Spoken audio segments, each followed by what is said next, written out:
So today I'm reviewing this 17-year-old Washburn X33 guitar. I consider it vintage, but it has some very interesting features on it that we're going to be talking about right after this.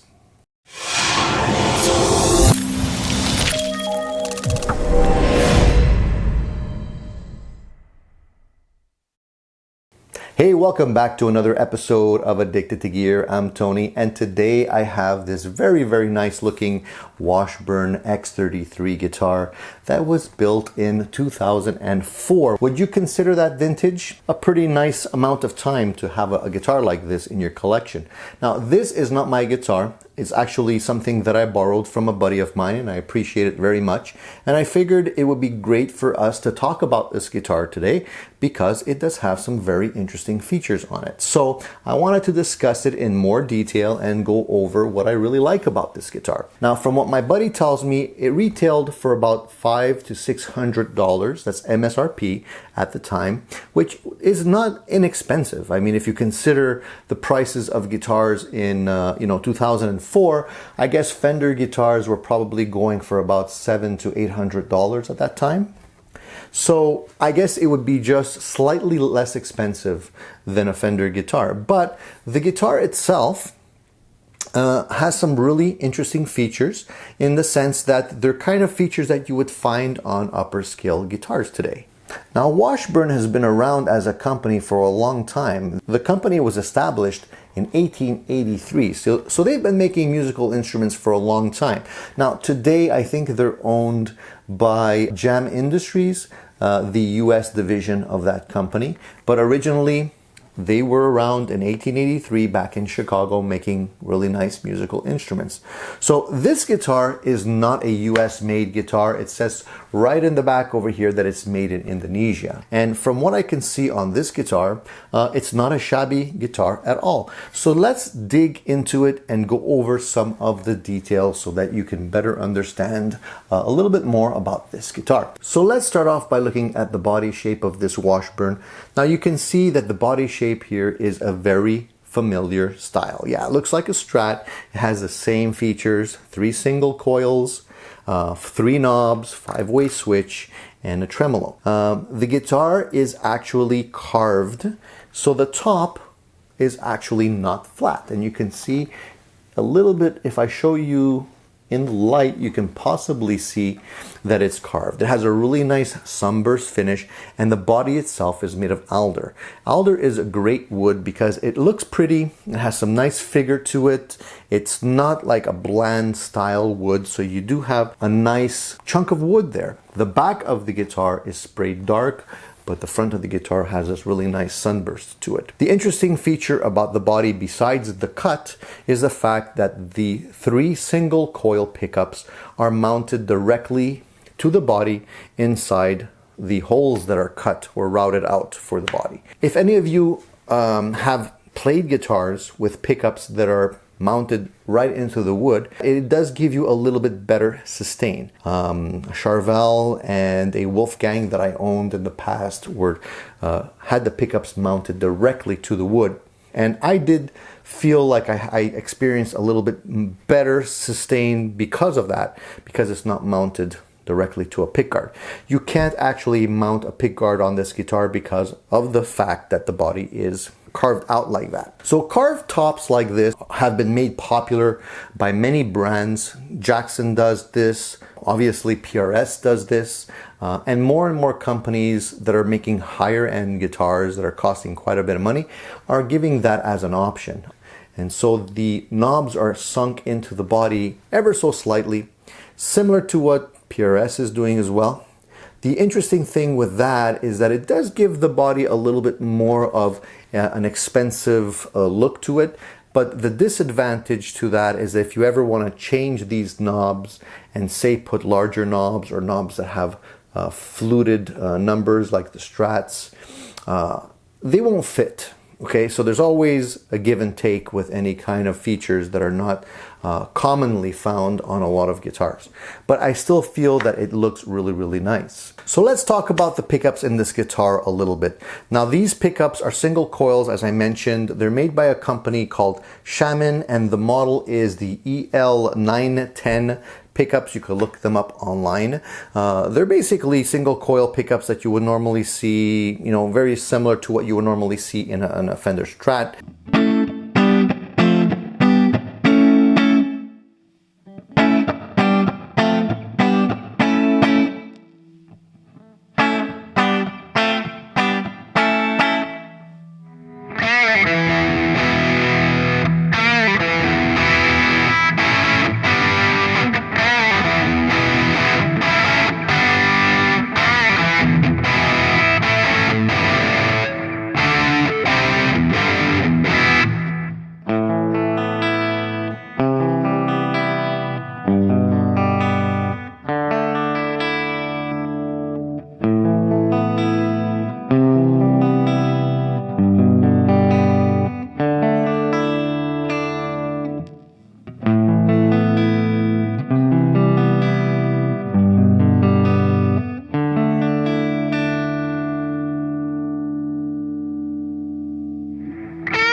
I don't know that much about these pickups, but you can look up the specs online if you want to have some more information.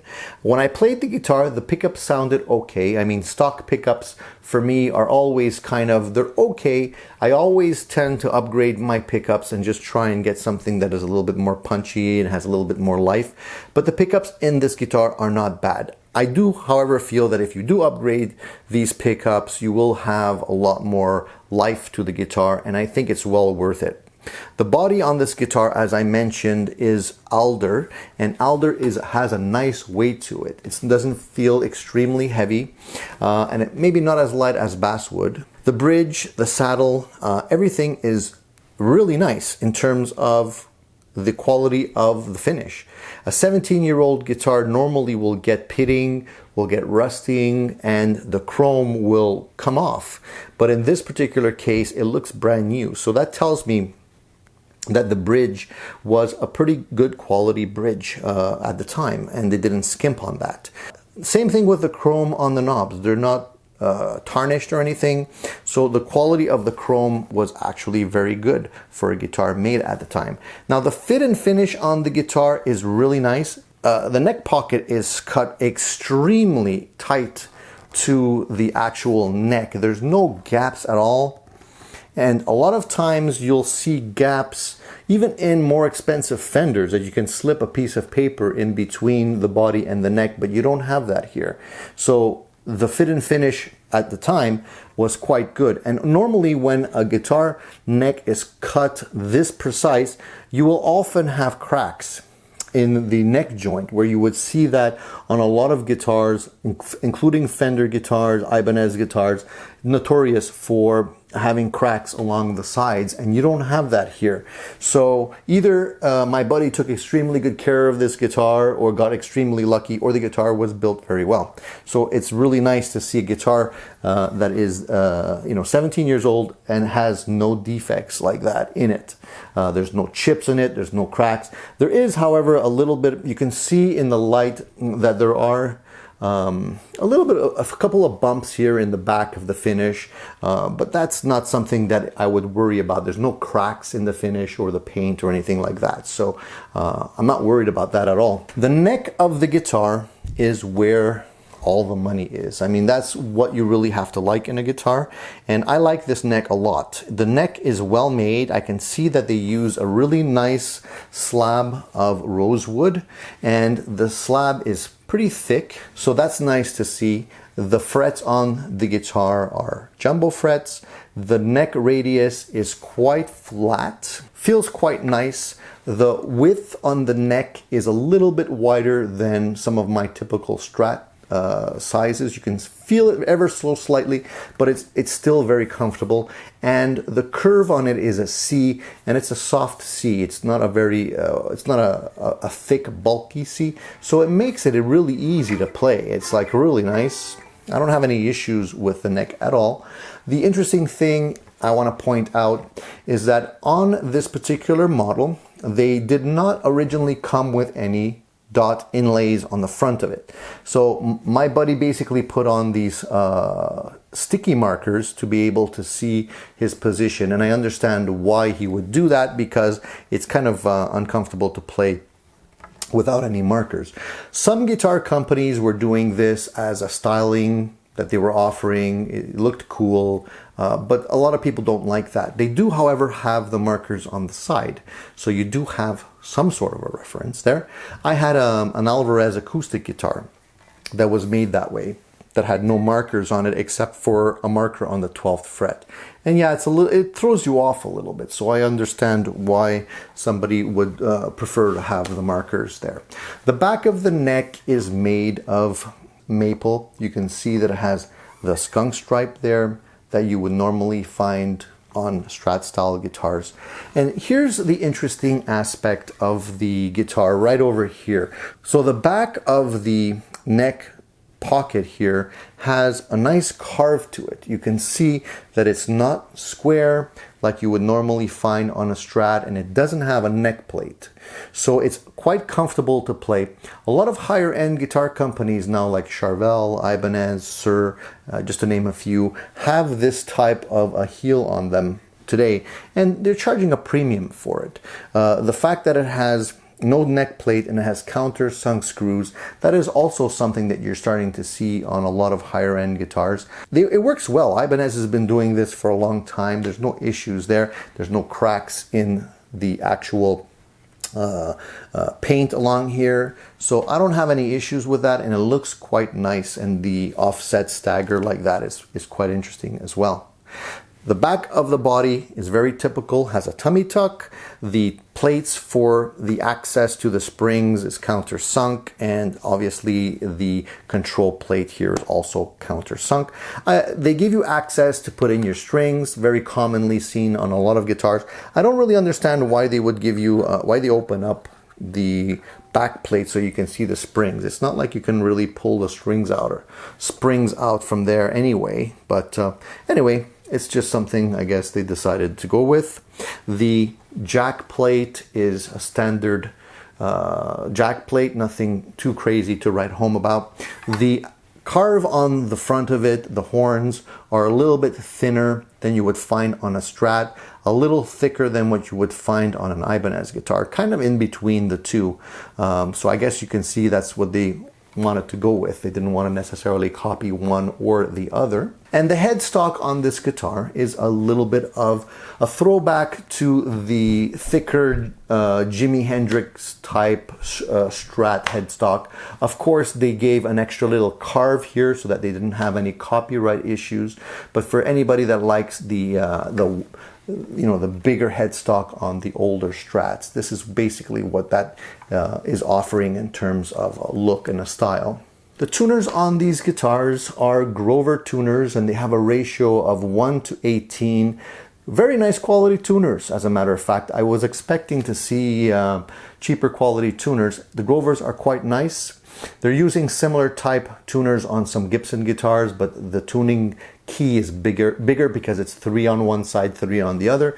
In this particular case, it's 6 all the way through, but it's nice to see that they have a good gear ratio. No pitting, no tarnishing, so you can see that the quality of the chrome is quite good on these guitars. So one of the coolest aspects of this guitar is the fact that it's using Buzz Feiten tuning technology, and a lot of people might not even know what that is.